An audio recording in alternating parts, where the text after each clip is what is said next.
At ito na guys, yung mga ginawa ko kagabing tinapay. Naku, ako talaga gumawa. Ayan o. Ayan, at binabalot. At ito na yung mga binalot na, nirepack na.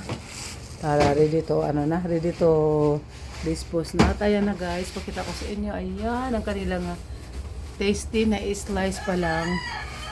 Ayan o. Mga i-enhance pa yan, lalagyan pa yan ng star margarine. Saka mga asukal at saka kung ano-ano pa yung ilalagay nila. Ayan. Ito na yung mga ready for delivery na yan. Ayan. At ito po ay ready to repack na yan. Naka-slice na. Parang gusto kong tikman na.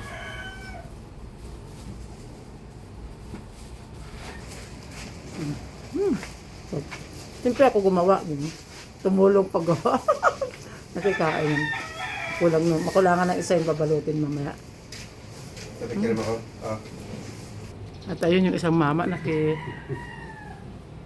Jumbo. pag ganyan mo, yan. Hihiwain pa yan.